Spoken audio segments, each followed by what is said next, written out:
Alright everyone, since you don't get this news from any other person in the world it seems, I'll keep updating you on the Ebola epidemic that continues to burn through the Congo and unfortunately is now in Uganda. No new cases I believe yet in Uganda, but there was a child that died there and the pastor that apparently infected him probably infected other people, so wait and see basically. I'm not sure, maybe Ebola appears earlier in small children because of, basically the way the immune system works. I don't know if that's the case, but it's possible. Sometimes that happens with diseases. So now we have an update. Over 2,200 people have been infected with Ebola. Of course, the last update, I think like 1,500 had died. And this is just the visible cases. Now, the World Health Organization is saying the number of new cases is remaining steady. That is, it has stopped inclining period over period. Like before it was like, okay, the number of new cases each period was bigger than before. Now it's stabilized, but the thing is, that doesn't mean it's controlled.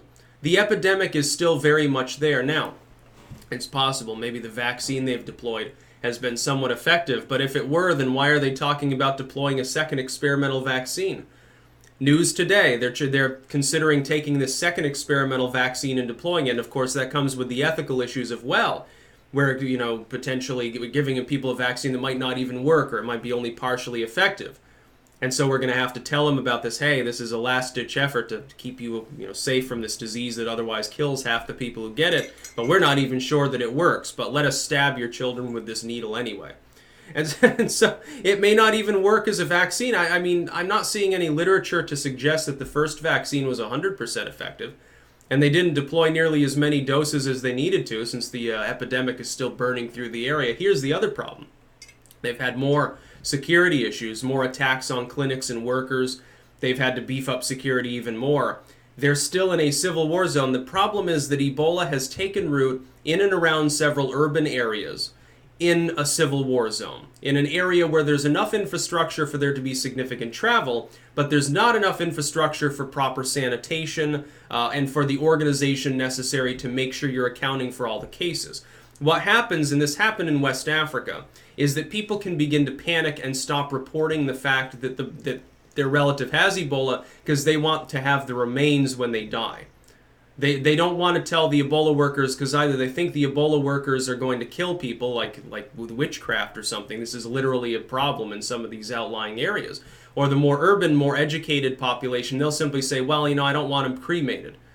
We want to wash the body and do this. Now, in West Africa, it's more hands-on funerary rites. I don't believe that's the case as much in Congo, but I do know that burial is ritualistic. The idea of cremation is frowned upon in many societies. I personally don't see a problem with it. Like, I don't think I'd want to be cremated, but a lot of people do. I kind of want to leave behind my remains. I want to leave my skull behind for my family, and they could put my headless body down there with a spherical gravestone, and then I'll be the headless horseman. Yeah, maybe I'll be buried in Sleepy Hollow up in New York. That'd be cool. Go to the fucking graveyard up there. I wonder how creepy it is. I want to see Sleepy Hollow. Like it's based on a real place. I don't know if it's based on real events though. I have a feeling someone played a drunken prank and accidentally spawned a pretty good movie there by Tim Burton. Oh, come on. His version of Sleepy Hollow wasn't as bad as people thought. Some people are like, well, it wasn't as good. They like the cartoon more, I guess. The cartoon was fun, but it was only 20 minutes long. Give him fucking credit. He was trying to do some extrapolation there. But 2,200 Ebola cases, my goodness. And the world doesn't even know. Again, nobody's talking about it. So a handful of other YouTube commentators will occasionally say, oh, Ebola's still there. Maybe we should do something about it. But you're not going to get any comprehensive coverage on CNN. Vox isn't talking about it. It's funny because all these groups are like, well, Black Lives Matter. Well, what about 2,200 black people over in the Congo? I don't hear anything from you about them. They're literally being cut down in infancy right now. And, the World Health Organization is all sorts of stupid. They still won't declare it a global health emergency. For the second time about a week ago, they were considering it. And they're like, well, maybe not. And they decided not to. No, it's not a global health emergency. Now, don't worry about it. No, fucking don't worry about this disease that shows a readiness towards mutation that at any time could go fully airborne and maybe kill 1 million people. Don't worry about that. It's no concern of ours. We don't have to worry about it because we're Doctors Without Borders or we're the World Health Organization.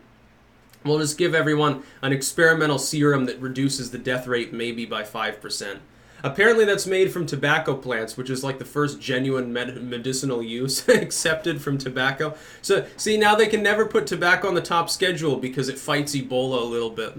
It'd be funny. It's like the equivalent of quinine to a malaria. Apparently, this particular serum that they've developed from these tobacco plants. I'm assuming that it's not just tobacco juice. It'd be funny if their idea for Ebola, if they like just fucking start smoking, and they're like, if you smoke enough, the Ebola eventually doesn't like it because you're giving it carcinogens and it's very health conscious. That's about all. Peace out.